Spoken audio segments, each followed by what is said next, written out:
नमस्कार दोस्तों, मैं हूं सुरेश और आप देख रहे हैं टेक्सटाइल एडवाइज़र। दोस्तों, आज हम आपके साथ में डिस्कस करने वाले हैं कि स्पिनिंग की जो प्रोसेस होती है मिक्सिंग एंड ब्लो रूम, वो क्या होती है, उसका ऑब्जेक्टिव क्या होता है।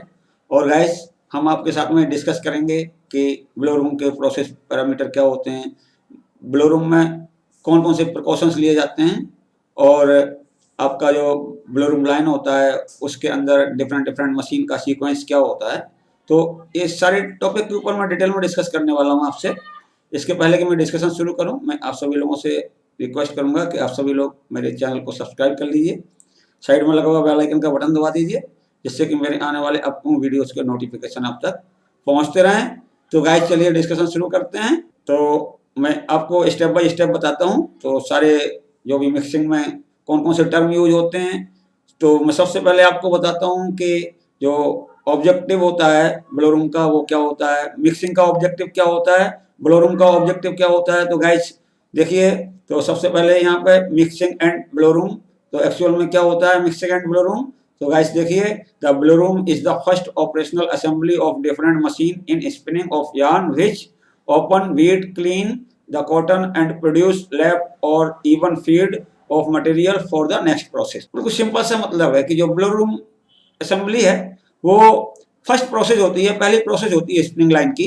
तो उसके अंदर हम क्या करते हैं कि जो कॉटन टफ्ट होते हैं उनकी ओपनिंग करते हैं। ओपनिंग का मतलब होता है खोलना, मतलब जो टफ्ट होते हैं उनको ओपन कर देते हैं, छोटे छोटे बना देते हैं, बीटिंग करते हैं, उसकी कुटाई करते हैं, क्लीनिंग करते हैं। क्लीनिंग का मतलब उसकी सफाई करते हैं।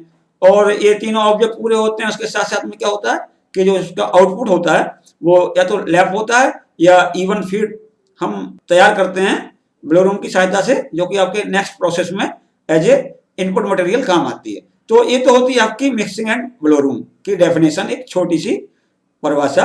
और गाइस, अब मैं आपको बताता हूं कि जो मिक्सिंग और ब्लो रूम होता है तो उसका ऑब्जेक्टिव क्या होता है। तो गाइस यहाँ पे देखिए, सबसे पहले मैंने आपको यहाँ पे बताया हुआ है कि मिक्सिंग का क्या ऑब्जेक्टिव होता है। तो मिक्सिंग के मेनली दो ऑब्जेक्टिव होते हैं। तो गाइस, जो मिक्सिंग का ऑब्जेक्ट होता है तो उसमें पहला ऑब्जेक्ट होता है कि आपका जो यार्न है उसकी कॉस्ट को रिड्यूस करना, और दूसरा ऑब्जेक्टिव होता है कि आप अपने यार्न के अंदर जो आपको क्वालिटी चाहिए, जो आपको यार्न के पैरामीटर चाहिए, तो उनको हम इंप्रूव करते हैं बाय मिक्सिंग। और उसमें क्या करते हैं कि different different varieties of cotton mix करते हैं या डिफरेंट डिफरेंट फाइबर भी मिक्स करते हैं। बहुत बार हम उसमें कॉटन के साथ में पॉलिस्टर भी मिक्स कर सकते हैं, कॉटन के साथ में विस्कोज भी मिक्स करते हैं। और गाइस, तो इससे होता क्या है कि जो आपका यार्न प्रोड्यूस होता है उसके जो क्वालिटी होती है वो इंप्रूव हो जाती है काफी हद तक। तो दो ऑब्जेक्टिव होते हैं मिक्सिंग के। अब गाइस, मैं आपको बताता हूं ऑब्जेक्टिव ऑफ ब्लो रूम क्या होता है। तो ब्लो रूम के क्या उद्देश्य होते हैं, ब्लो रूम क्यों यूज की जाती है, ब्लो रूम से क्या होता है। तो गाइस देखिए, हमने main objective of blow room है वो आपको दिखाए हुए हैं यहाँ पे। तो सबसे पहले होता है to open the cotton tuft, मतलब अपने कॉटन टफ्ट को खोलना, ओपन करना।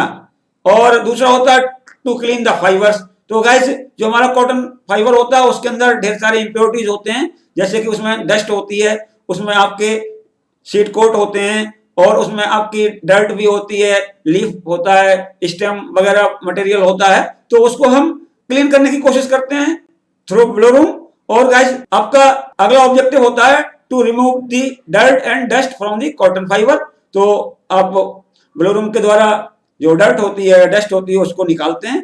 और चौथा ऑब्जेक्टिव होता है to prepare the lap. Lap का मतलब होता है cotton sheet of a fibre. तो कॉटन फाइबर से हम एक कॉटन शीट का निर्माण करते हैं। तो उसका जो वेट पर मीटर होता है वो फिक्स होता है, वो आपका अकॉर्डिंग टू काउंट प्रोड्यूस्ड, मतलब जितनी आपको यार्न काउंट प्रोड्यूस करनी हो उसी के हिसाब से आपका लैब का वेट होता है, जो पर मीटर होता है वो फिक्स किया जाता है, आपके ब्लो रूम में फिक्स किया जाता है। और गाइस, आप यहाँ देखिए, जो नेक्स्ट ऑब्जेक्ट होता है वो होता है to mix and blend the various varieties of cotton. तो ब्लो रूम के अंदर दो या दो से अधिक वेराइटीज के कॉटन को अच्छी तरीके से मिक्स किया जाता है और ब्लेंड किया जाता है। और एक और ऑब्जेक्टिव होता है to recycle the waste material. यदि आप कभी कभी क्या होता है कि धागा बनाते हैं, आपको कोर्स काउंट का धागा बनाना है, तो उसमें कॉम्बर का वेस्ट वगैरह होता है, तो उसको रिसाइकिल कर दिया जाता है अपने फ्रेश कॉटन के साथ मिला के, फिर उससे हम लैब बनाते हैं। तो वहां पे आपके वेस्ट की रिसाइकलिंग हो जाती है। तो गाइस ये तो हो गए आपके ऑब्जेक्टिव ऑफ ब्लो रूम। अब आगे बढ़ते हैं। तो गाइस देखिए कैसे आपकी ओपनिंग होती है, कैसे क्लीनिंग होती है, और गाइस देखिए कैसे डस्ट और डर्ट होती है वो रिमूव होती है, और आपका प्रिपरेशन ऑफ लैब कैसे होता है। तो गाइस मैं आपको एक एक करके बताता हूं, आप देखते जाइए और मेरे वीडियो को अंत तक जरूर देखिएगा यदि आपको पूरी जानकारी चाहिए ब्लो रूम के बारे में। गाइस वीडियो थोड़ा लंबा हो सकता है बट मैंने कोशिश करी है कि वीडियो छोटे से छोटा हो और उसके अंदर सारी की सारी जानकारी आपको ब्लो रूम के बारे में मिले। तो गाइस अब मैं सबसे पहला जो ऑब्जेक्टिव होता है ओपनिंग ऑफ कॉटन टफ्ट, मतलब जो कॉटन के टफ्ट होते हैं उनकी ओपनिंग कैसे होती है, तो उसके बारे में मैं आपसे डिस्कस कर रहा हूं। तो देखिए guys, the cotton fibre reaches in the mill in the form of compressed bale. तो जो कॉटन फाइबर होता है जब वो जिनिंग होने के बाद में मार्केट में आता है तो वो कॉम्प्रेस्ड वेल के फॉर्म में आता है, मतलब बड़े बड़े वेल होते हैं, 500 एलवीज की वेल होती है और वो बहुत कॉम्पैक्ट वेल होती है, तो वो आपके स्पिनिंग वेल में आती है। तो फिर क्या होता है, due to compact and compressed packing of cotton well the cotton changes into very big tuft and lumps. तो जब उसकी जो पैकिंग कॉम्पैक्ट होती है तो उसके वजह से क्या होता है कि आपका कॉटन के जो फाइबर्स होते हैं वो आपके बड़े बड़े टफ्टों में या लम्प के रूप में परिवर्तित हो जाते हैं। Thus this cotton necessitates to well open the fibre. तो इसलिए हमें इन टफ्ट को ब्रेक करने की आवश्यकता होती है, उनको खोलने की आवश्यकता होती है, ओपन करने की आवश्यकता होती है। This action is carried out with the help of openers in blow room line.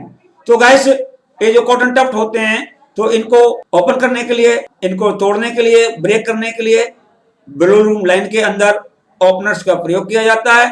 Openers machine होती है, उसके अंदर जब आप कॉटन की फीडिंग करते हैं तो आपके जो कॉटन के टफ्ट होते हैं वो बहुत छोटे छोटे टफ्ट में डिवाइड हो जाते हैं। Very high degree of openness is achieved in opening process. Guys जब हम कॉटन के टफ्ट की ओपनिंग करते हैं तो बहुत अच्छे तरीके से उसकी ओपनिंग करते हैं, उसकी जो डिग्री ऑफ ओपननेस होती है वो बहुत हाई डिग्री की होती है, मतलब मैक्सिमम ओपनिंग की जाती है आपके कॉटन टफ्ट्स की ब्लो रूम लाइन के अंदर। The tufts and lumps are broken by using various opener and beater having blades.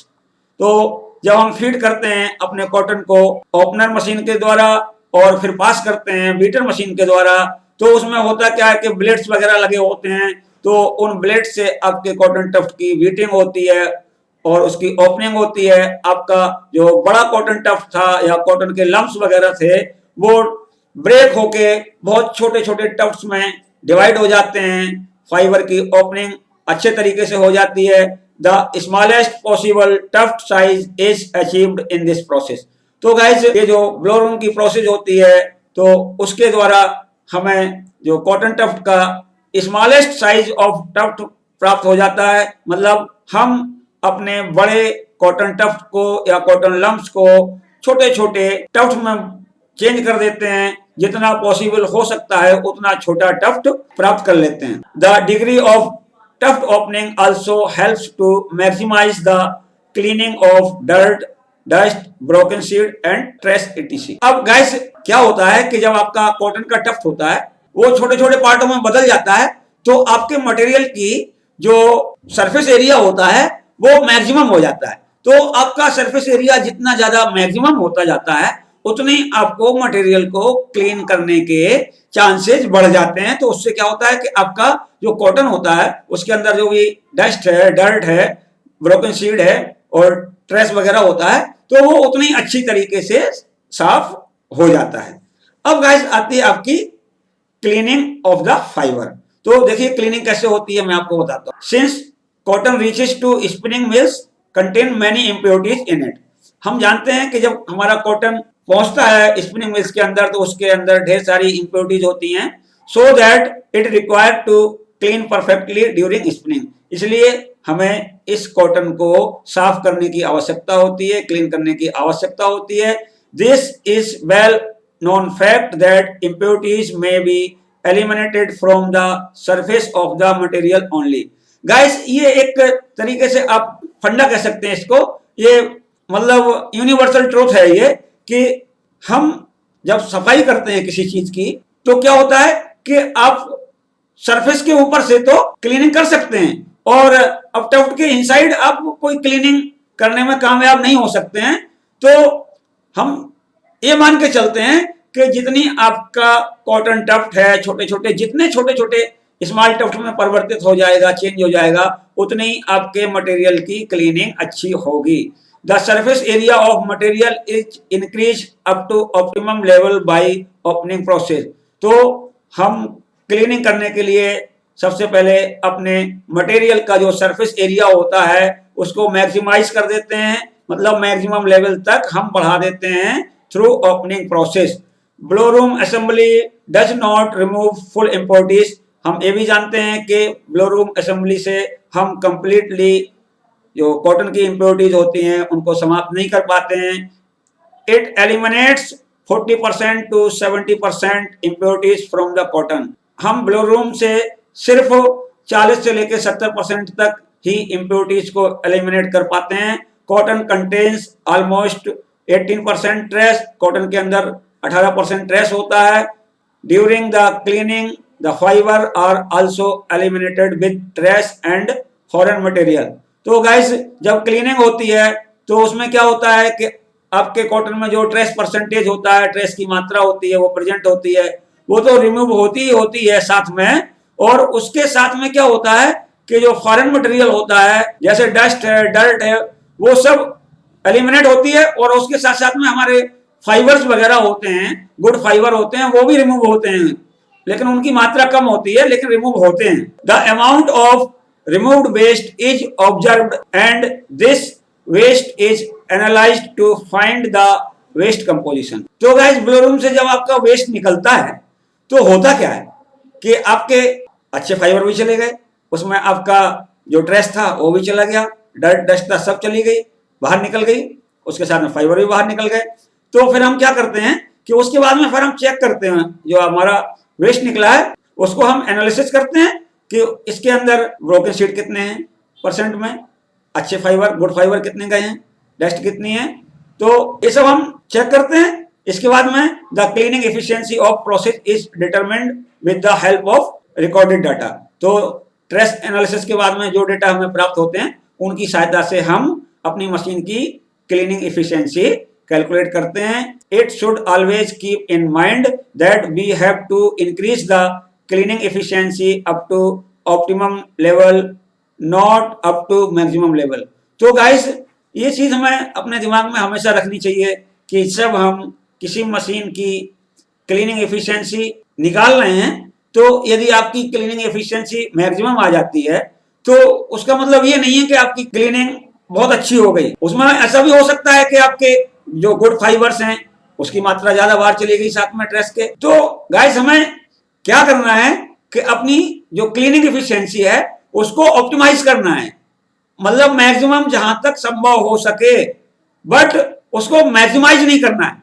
Maximise में क्या होगा कि आपके गुड फाइबर भी चले गए, हमें वहीं तक जाना है, ऑप्टिमाइज करना है कि हमारे जो गुड फाइबर हैं वो वेस्ट के साथ में ना जाएं। तो गाइस इस तरीके से आपकी जो क्लीनिंग होती है तो उसमें आपको बहुत सारी चीजें ध्यान में रखनी पड़ती हैं। अब गाइस देखिए, removing the dirt and dust from the cotton fibre. तो जो हमारा कॉटन फाइबर होता है उसके अंदर जो डर्ट होती है, वो डस्ट होती है, एज इम्प्योरिटीज होती है।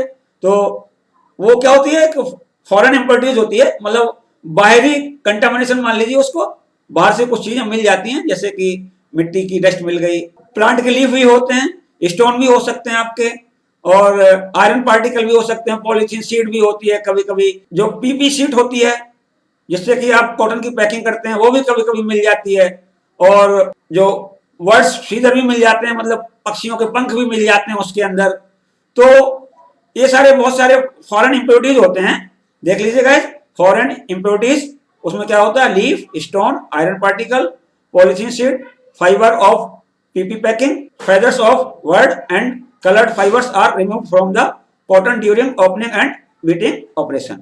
तो गाइस जब हम ब्लो रूम लाइन में अपने कॉटन की प्रोसेसिंग करते हैं तो उसका एक ये भी ऑब्जेक्टिव होता है कि हम अपने कॉटन से जितने भी फॉरेन इम्प्योरिटीज होते हैं जिसमें कि प्लांट के लीफ भी इंक्लूड होते हैं, स्टोन, आयरन पार्टिकल भी होते हैं, पॉलीथीन शीट भी होती है, पीपी पैकिंग होती है, पक्षियों के पंख होते हैं, कलर्ड फाइबर भी होते हैं, तो उनको हम ओपनिंग और बीटिंग के दौरान रिमूव करते हैं। It is very important task of blow room assembly. और ये जो कंटामिनेशन होता है जो बाहर से होता है उसको हम इम्प्योरिटीज भी बोलते हैं, फॉरेन इम्प्योरिटीज बोलते हैं, तो इनको निकालना ब्लो रूम में बहुत कठिन कार्य होता है। The dust removal in blow room is done by air suction device. और जो डस्ट रिमूवल होती है उसको हम ब्लो रूम लाइन के अंदर एयर सक्शन डिवाइस से निकालते हैं डस्ट को। This air suctioning is used either between the machines such as dust cage, dust extractor और within the machine by normal air separation. तो अलग अलग तरीके हो सकते हैं। तो उसमें ये जो सक्शनिंग डिवाइस होती है या तो वो मशीन के बीच में जो डस्ट केज वगैरह होते हैं तो उनमें लगा के हम डस्ट को बाहर निकालते हैं, या बाई नॉर्मल एयर सेपरेशन से भी हम अपने डस्ट को निकाल सकते हैं। और गाइस अब देखिए mixing and blending of different varieties of cotton. तो गाइस क्या होता है, the main objective of mixing is economy of production. तो जो अपना ऑब्जेक्टिव होता है मिक्सिंग का, वो मेन ऑब्जेक्टिव ये होता है कि आप अपने मटेरियल को जो कॉस्ट है तो कॉस्ट ऑफ मटेरियल को कम कर सकें to achievement of desired yarn quality. और यार्न की जो क्वालिटी है डिजायर्ड क्वालिटी आप ला सकें, मतलब यार्न की क्वालिटी को इम्प्रूव कर सकें। And to improvement of yarn performance, और यार्न की जो परफॉर्मेंस है उसको सुधार सकें। इन mixing process two or more different varieties of cotton are mixed together. तो गाइस मिक्सिंग प्रोसेस के अंदर हम क्या करते हैं, कॉटन की दो या दो से अधिक वैरायटी को आपस में मिक्स करते हैं। Sometimes two or more type of fibre such as cotton and polyester are mixed together in this process. जैसी आपको आवश्यकता होती है तो कभी कभी आप कॉटन के साथ में दूसरा फाइबर भी मिक्स कर सकते हैं, जैसे कि कॉटन हो गया या आपका विस्कोस हो गया। The material is mixed and blended well to find the homogeneous mixture of material. तो जो आप दो वैरायटी कॉटन की लेते हैं उनको अच्छी तरीके से मिक्स करते हैं और एक होमोजीनियस मिक्सचर ऑफ मटेरियल, मतलब आप ऐसी मिक्सिंग प्राप्त करते हैं उसके अंदर एक छोटा से भी सैंपल ले लें तो उसके अंदर कॉटन और पॉलिस्टर मान लीजिए या कॉटन की दो वैरायटीज मान लीजिए, उनके सारे के सारे जो कंपोनेंट हैं हर जगह पर मौजूद होने चाहिए। आप एक स्मॉल टफ्ट भी ले लें तो उसके अंदर दो वैरायटी हैं तो दोनों के फाइबर होने चाहिए। दो टाइप के अगर फाइबर हैं कॉटन और पॉलिस्टर तो दोनों जितनी हमने मिक्सिंग में ली हुई है उसके हिसाब से वहां पर प्रेजेंट होना जरूरी होता है। उसको बोलते हैं homogeneous mixture of material. The possibility of random effect is terminated almost. तो जब हम मिक्सिंग अच्छी तरीके से कर लेते हैं तो जो रैंडम इफेक्ट होता है, मतलब कहीं पे आपका एक वैरायटी रह गई कहीं पे दूसरी वैरायटी रह गई, तो इस तरीके के चांसेस खत्म हो जाते हैं यदि हम मिक्सिंग को अच्छी तरीके से करते हैं। Even effect of material throughout the whole yarn surface is achieved. तो यदि आपकी जो मिक्सिंग है होमोजीनियस होगी, यानी कि आपका जो मिक्सिंग के बाद में जो प्राप्त हो रहा है मटेरियल या मिक्सचर जो प्राप्त हो रहा है वो होमोजीनियस है, मतलब एक एक जगह पे आप देखेंगे कहीं पर भी देखेंगे तो बराबर सही तरीके से आपके फाइबर्स मिक्स हो रहे हैं, तो वहां पे आपके यार्न सरफेस के ऊपर जो इफेक्ट आएगा दोनों फाइबर का आएगा। ऐसा नहीं होगा कि आपके यार्न सरफेस पे कहीं पे कॉटन का इफेक्ट आ रहा कहीं पे पॉलिस्टर का इफेक्ट आ रहा। तो ये आपका तभी पॉसिबल है जब आप अपने ब्लो रूम के अंदर दो वैरायटीज हो कॉटन की उनकी अच्छी तरीके से मिक्सिंग करते हैं, तो आपको इस तरीके की जो इफेक्ट होते हैं वो प्राप्त हो जाते हैं। अब गाइस देखिए प्रिपरेशन ऑफ लैब और इवन फीड ऑफ मटेरियल। तो गाइस जो आपका ब्लो रूम होता है उसका आउटपुट होता है लैब। तो लैब क्या होता है, एक कॉटन की शीट बनाते हैं तो उस शीट में उसका जो वेट पर मीटर होता है वो डिसाइड किया जाता है अकॉर्डिंग टू काउंट प्रोड्यूस्ड। आपको कितना मोटा कितना पतला धागा प्रोड्यूस करना है उसी के हिसाब से आप अपने लैब का वेट पर मीटर कम या ज्यादा रखते हैं। तो देखिए guys, in the conventional blow room assembly A sheet of cotton fibre is prepared for even feeding of further processes. तो क्या होता है कि इसके बाद में जो हमारी मशीन आती है ब्लो रूम के बाद में, वो होती है आपकी कार्डिंग। तो कार्डिंग के लिए हम फीड मटेरियल तैयार करते हैं, और फीड मटेरियल कार्डिंग का क्या होता है, वो लैप होता है। तो ब्लो रूम में हम कॉटन का एक शीट बनाते हैं, उसको लैप बोलते हैं। This lap has even thickness and fixed width. और ये जो लैप होता है, इसकी जो थिकनेस रखी जाती है वो through out the material even thickness होनी चाहिए, और उसकी जो चौड़ाई होती है वो फिक्स रखी जाती है। The long continuous length of cotton sheet is bound on the roll. और जो कॉटन से हम कंटिन्यूअस शीट बनाते हैं उसको एक रोल पे बाइंड करते हैं। This is feed to carding machine. और ये जो लैप होता है इसको कार्डिंग मशीन में फीड किया जाता है। Now these days automatic tuft feeding installations are widely used. और गाइस, आज के दिन में तो क्या होता है कि हमारे स्पिनिंग मिल्स के अंदर ऑटोमेटिक टफ्ट फीडिंग मशीन का प्रयोग किया जाता है। तो उसको क्यूट फीड भी बोलते हैं या काउंटी फीड भी बोलते हैं।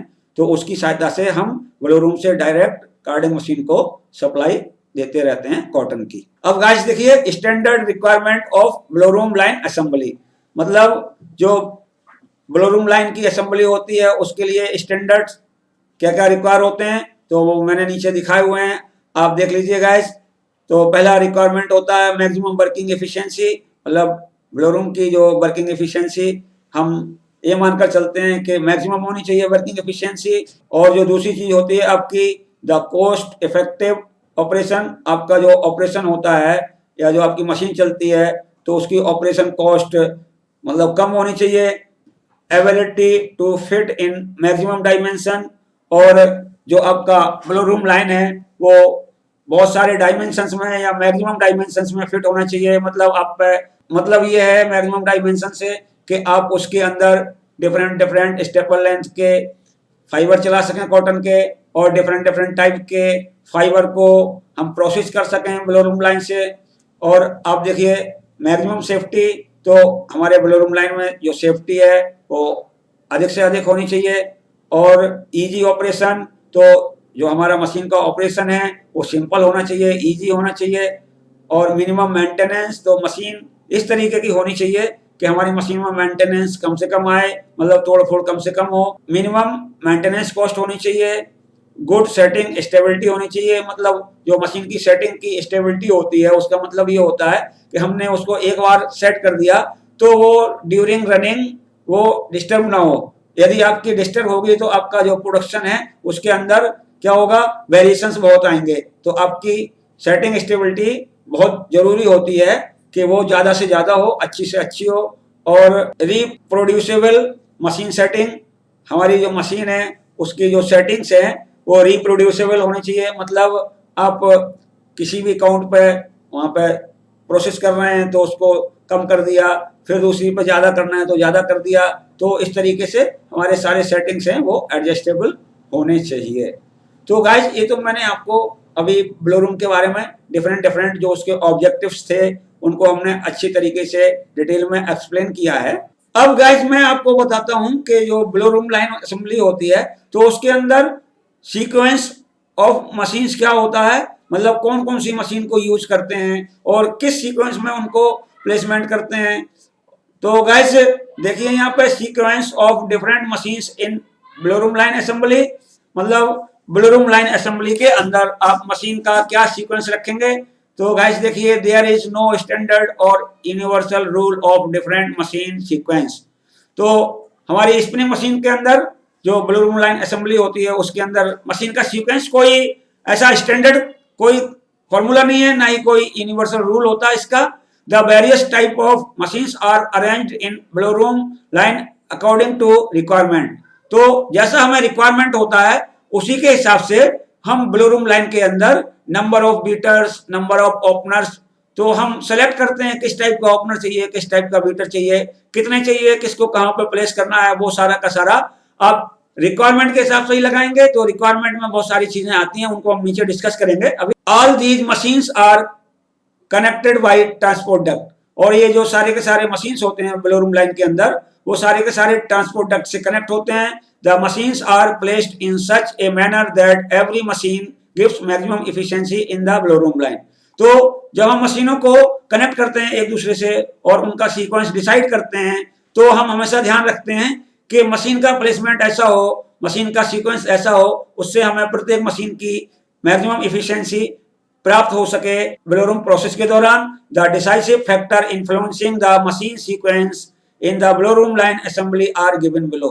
तो गाइस जो फैक्टर होते हैं जो कि हमारे सीक्वेंस को इफेक्ट करते हैं मशीन की ब्लोरूम लाइन असेंबली में, तो वो मैं आपको बता रहा हूं, बहुत ज्यादा डिटेल में तो नहीं बताऊंगा, बट मैं आपको बता रहा हूं, थोड़ा सा ब्रीफ करता हूं आपको।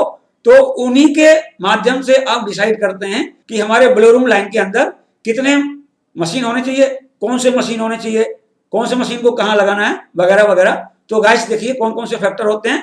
तो पहला फैक्टर देखिए रॉ मटेरियल टाइप, मतलब आपका जो रॉ मटेरियल है वो कौन सा है, क्या चीज प्रोसेस करने जा रहे हैं आप ब्लोरूम लाइन में। कॉटन प्रोसेस कर रहे हो कि आप पॉलिस्टर प्रोसेस कर रहे हो, कॉटन कर रहे हो तो उसकी स्टेपल लेंथ क्या है, उसका ट्रेस परसेंटेज क्या है, तो ये सब हम देखते हैं, तभी हम डिसाइड करते हैं वहां पर। The type of raw material widely affect the sequence of different machine in the blow room line assembly. तो जो मटेरियल का प्रकार होता है, मटेरियल के प्रॉपर्टीज होते हैं, तो वो बहुत ज्यादा डिसाइसिव रोल प्ले करते हैं सीक्वेंस का फाइनलाइजेशन करने में। If we use cotton fibre then assembly needs more beating and cleaning action. यदि हम कॉटन यूज कर रहे हैं तो हमारी ब्लोरूम लाइन असेंबली में क्लीनिंग और बीटिंग की ज्यादा आवश्यकता होती है। The ginned cotton fibre has many impurities like broken seed, dried cotton leaves and broken cotton plant stem. और जो हमारा कॉटन होता है उसके अंदर ब्रोकन सीड भी होते हैं, लीव्स भी होते हैं, ब्रोकन स्टेम भी होते हैं। The blow room assembly require extra beating and cleaning to eliminate these impurities. तो हमें जरूरत पड़ेगी, यदि हम कॉटन को प्रोसेस करेंगे तो एक्स्ट्रा बीटिंग भी करनी पड़ेगी और एक्स्ट्रा क्लीनिंग भी करनी पड़ेगी। तो उसी हिसाब से हम ब्लोरूम लाइन में डिसाइड करेंगे कि हमें बीटर कितने बढ़ाने हैं, हमें क्लीनर कितने बढ़ाने हैं, क्लीनर का एक्शन कितना चाहिए, बीटर का एक्शन कितना चाहिए। तो वो सब हम डिसाइड करते हैं कि हमारा रॉ मटेरियल किस प्रकार का है। If we use manmade fibres then we do not need extra cleaning and beating because the man-made staple fiber are almost free from impurities। यदि हम मैनमेड फाइबर को प्रोसेस कर रहे हो तो उसके अंदर इम्प्योरिटीज होती नहीं है। अगर इम्प्योरिटीज नहीं होती है तो हमें एक्स्ट्रा बीटिंग और एक्स्ट्रा क्लीनिंग की कोई आवश्यकता नहीं होती है। तो इसलिए हम नंबर ऑफ बीटर्स और नंबर ऑफ जो क्लीनर हैं तो उनको हम कम कर देते हैं। The number of machine in blow room assembly gets reduced in spinning of manmade fibre. तो यदि हम मैनमेड फाइबर की प्रोसेसिंग कर रहे होते हैं स्पिनिंग में ब्लोरूम में, तो उसमें क्या होता है कि आपके जो नंबर ऑफ मशीन्स होते हैं ब्लोरूम लाइन असेंबली में वो कम हो जाते हैं। अब गाइस देखिए रॉ मटेरियल कैरेक्टरिस्टिक, मतलब जो आपका रॉ मटेरियल है उसके कैरेक्टरिस्टिक क्या हैं, वो बहुत मेजर रोल प्ले करते हैं। अब कैरेक्टरिस्टिक में क्या है, जैसे कि आपका पहला कैरेक्टरिस्टिक तो यही है, यदि आप कॉटन को कर रहे हैं तो आपका जो कॉटन है उसकी स्टेपल लेंथ क्या है, और आपका उसके अंदर ट्रेस परसेंटेज कितना है, और उसके अंदर जो इम्प्योरिटीज है वो कितनी है। तो ये सब चीजें होती हैं, ये आपके मशीन का जो सीक्वेंस होता है ब्लोरूम लाइन में उसको बहुत ज्यादा प्रभावित करती हैं। तो ये सब चीजें हमें देखनी पड़ती हैं कि हमारा कॉटन का कैरेक्टर क्या है, या जो हम फाइबर प्रोसेसिंग करने वाले हैं तो उनके कैरेक्टरिस्टिक क्या हैं वो हम पहले देख लेते हैं। उसके बाद में ही हम डिसाइड करते हैं कि कितनी मशीनें लगनी है, कहाँ लगनी है, कैसे लगनी है। तो देखिए guys, the raw material characteristic play very important role in the sequence of various machine in the blowroom assembly। मतलब फाइबर के कैरेक्टरिस्टिक ब्लोरूम लाइन असेंबली में मशीन सीक्वेंस को बहुत ज़्यादा प्रभावित करते हैं। If the raw material characteristic helpful for easy opening and cleaning the number of machine can be reduced. अब बिल्कुल सिंपल सी बात है ये कि यदि जो मटेरियल आप प्रोसेस कर रहे हो और उसकी ओपनिंग और क्लीनिंग इजी है, मतलब आसानी से हो सकती है, तो उसके अंदर आप नंबर ऑफ बीटिंग और क्लीनिंग की जो मशीन है उनको कम कर सकते हो। If the raw material characteristic don't get opened and cleaned easily the number of machines in blow room assembly get increased. अब यदि आपका जो मटेरियल है वो इजीली ओपन नहीं हो सकता, इजीली क्लीनिंग नहीं कर सकते हैं उसकी हम, तो उसके लिए आपको क्या करना पड़ेगा कि number of machines in blowroom line assembly बढ़ाना पड़ जाता है। अब जो नेक्स्ट फैक्टर होता है जो आपके मशीन के सीक्वेंस को प्रभावित करता है वो होता है आपका वेस्ट कंटेंट तो गैस देखिए, the waste content present in the raw material is the most important factor and plays a decisive role in the sequence of blow room line assembly. मतलब जो वेस्ट परसेंट होता है वो बहुत ज़्यादा प्रभावित करता है आपके मशीन सीक्वेंस को ब्लो रूम लाइन में। यदि आपकी जो वेस्ट कम है या ज़्यादा है उसके ऊपर डिपेंड करता है कि आपको कितनी मशीनें लेनी है। If material contain high waste content in it, the number of machine gate increase in the blow room line assembly. बिल्कुल सीधा सा फिनोमेना है कि यदि आपके कॉटन के अंदर या आपके फाइबर के अंदर जो आप प्रोसेस करने वाले हो तो उसके अंदर यदि वेस्ट परसेंटेज ज़्यादा है तो आपको मशीनें इंक्रीज करनी पड़ेंगी। The maximum cleaning require in blow room line assembly. तो हमें ब्लो रूम लाइन में तो जो एफिशिएंसी होती है क्लीनिंग की वो ज़्यादा रिक्वायरमेंट होती है, तो हमें क्लीन तो करना ही करना है, इसके लिए हमें ब्लो रूम लाइन में मशीनें बढ़ानी पड़ेंगी। High waste content like seed, leaf and stem would necessitates to increase the number of machine in the blow room line assembly. अब जो आपका वेस्ट परसेंट होता है तो उसके अंदर आपका स्टेम ओडो भी होता है, आपका लीफ भी होता है, ब्रोकन सीड भी होता है, तो इनको हटाने के लिए ब्लो रूम लाइन असेंबली में हमें मशीनें बढ़ानी पड़ती हैं। अब नेक्स्ट आता है आपका डर्ट कंटेंट। तो डर्ट कंटेंट में देख लीजिए दोस्तों, the dust and dirt get present on the surface of the fibre.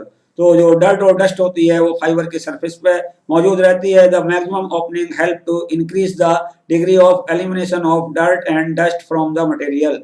मतलब जो आपकी डर्ट और डस्ट होती है वो फाइबर के सरफेस पे होती है, और यदि आपका जो कॉटन होता है वो टफ्ट में होता है तो अंदर से आप डर्ट और डस्ट को नहीं निकाल सकते। तो इसके लिए हमें क्या करना पड़ता है कि मैक्सिमम ओपनिंग करनी पड़ती है फाइबर की, जिससे हमारा जो डस्ट का एलिमिनेशन होता है वो इजीली हो पाता है। If material contain high percentage of dirt and dust it causes increment in the number of machine in the blow room line assembly. जो हमारा मटेरियल है यदि उसके अंदर जो फॉरेन इम्प्योरिटीज लाइक डर्ट और डस्ट ज़्यादा होती है तो फिर हमें ब्लो रूम लाइन असेंबली के अंदर नंबर ऑफ मशीन्स बढ़ाने पड़ जाते हैं। अब गाइस देखिए, आउटपुट मटेरियल क्वालिटी, मतलब आपको आउटपुट मटेरियल क्वालिटी कैसी चाहिए तो उसके हिसाब से भी आपके ब्लो रूम लाइन असेंबली में मशीन का सीक्वेंस चेंज हो जाता है और नंबर ऑफ मशीन्स बढ़ जाते हैं या घट जाते हैं। तो गाइस देखिए, it is very clear concept, मतलब बिल्कुल सिंपल सी बात है ये। If we need maximum opening and cleaning of output,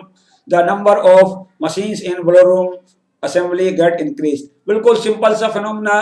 maximum आपको क्लीनिंग चाहिए, मैक्सिमम आपको ओपनिंग चाहिए, तो आपको मशीन बढ़ानी पड़ेगी ब्लो रूम लाइन असेंबली में।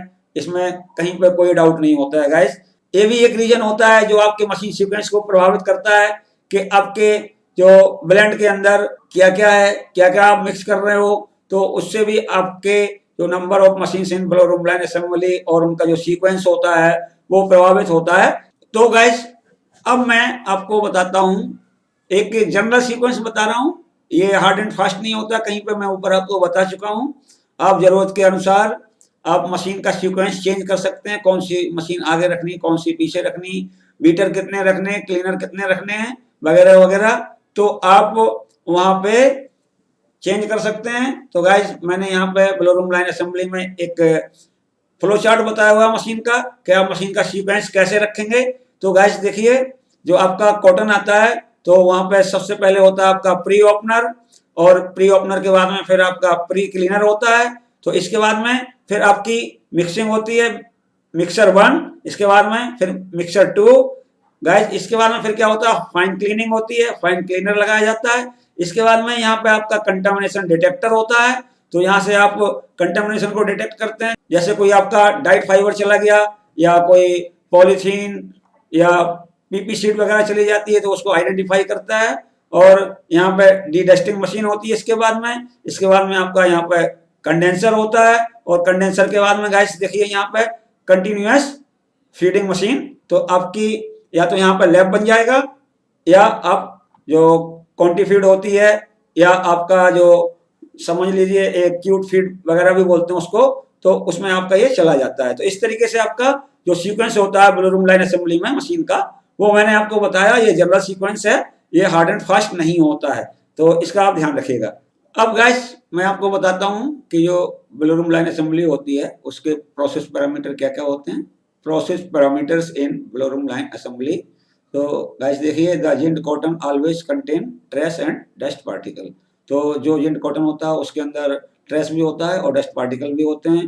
The nep content in the cotton is increased remarkably when the cotton goes under mechanical harvesting, ginning and subsequent cleaning process. और जो हमारा कॉटन होता है जब वो मैकेनिकल हार्वेस्टिंग से गुजरता है, जिनिंग से गुजरता है और किसी क्लीनिंग प्रोसेस से गुजरता है तो उसके अंदर नैप कंटेंट भी बढ़ जाता है। The nep content level is also increased when the trash content in the cotton is reduced to improve. और कभी कभी हम क्या करते हैं कि जो हमारा ट्रेस कंटेंट जब हम रिड्यूस करते हैं तो उसमें हमारा जो नैप कंटेंट होता है वो इंक्रीज हो जाता है। The primary objective to the achieve for an efficient and effective blow room line assembly are given below.